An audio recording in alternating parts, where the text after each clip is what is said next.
So, I know it's been a minute since I made a video. It's been a while. There's been a lot going on. Um, but I say all that to say, my name is Wild Comment, and welcome to my channel. I made this video with the intention that I kind of explain something. Mainly my history. Ooh, smack my mic. My history and my love of Hearthstone. It's kind of a weird love hate relationship, and it always has been. But I think a lot of that comes from the inherent competitive nature of the game itself. Um, Quite a lot of it comes down to whether or not someone truly enjoys card games. Uh, Me myself, I've always been kind of low key obsessed with card games. Um, it's mainly just how the game challenges you to think. There are straightforward strategies, but the best time you could possibly have in Hearthstone is when it picks your brain. I've always loved being able to use my mind more than anything. And with Hearthstone, it's there's a lot. There's never not a moment where you should be thinking. A lot of people try to optimize and put your brain on autopilot. I don't feel like you enjoy the game the same way. But at the same time, the game has RNG. And for those of you who don't know what RNG is, um, it's the randomness behind the generation of the game. You're not guaranteed really anything outside of straightforward effects. Um, but for the ones that are not straightforward, anything that allows you to draw a minion specifically, the more specified the cards you have, the better off you tend to be. Um, there's the competitive scene, there's battlegrounds, there's duels when it was a thing. There's so many different avenues that you could take as a person trying to get into Hearthstone. But then there are days where that game makes you feel like that you're going insane. Um, but that's okay. That's perfectly fine. And there's nothing wrong with that at the end of the day. I say that as well as there are highs and there are lows, valleys and hills. Um, I've had a lot of valleys and hills since I've played Hearthstone. I originally started playing Hearthstone back when I was in high school, and it was kind of like an off and on type of thing. It was never a super engaging 100% all the time type of thing, and it's only been like that recently. Mainly because I try to dedicate myself to doing Hearthstone content consistently, and that's okay. So far it's been a fun ride. I don't plan on stopping anytime soon. Um, just that life's gotten in the way, but that's no excuse. Um, I definitely plan on producing more content going forward. Um, Mainly just because I myself want to be able to be more consistent. Because this is really what I want to do. This is what I really like doing. The reason why I like doing stuff like this is I do love to entertain. I do love to showcase my personality. I love to showcase my thinking and my abilities. I don't do this purely for, I'm going to get rich and all that stuff.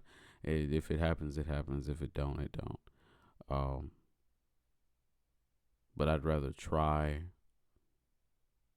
and things not work out rather than to not try at all.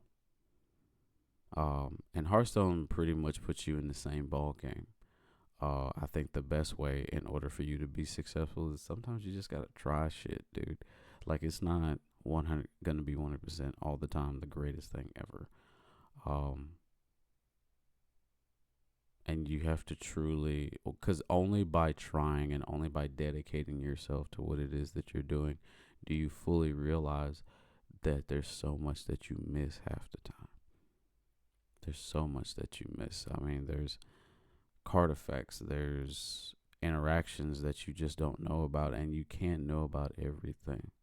You can be really good at it, you can have an assumption on how that's going to interact, but only when things are as random as they are do you really get a chance to see the game for what it is. Um, it's always been super dope to see new cards coming out. It's always super dope to see new strategies, but it does get frustrating at times playing the game, going up against strategies or the way people choose to play the game. Because I don't blame the game, I blame people and how they choose to play the game. Um,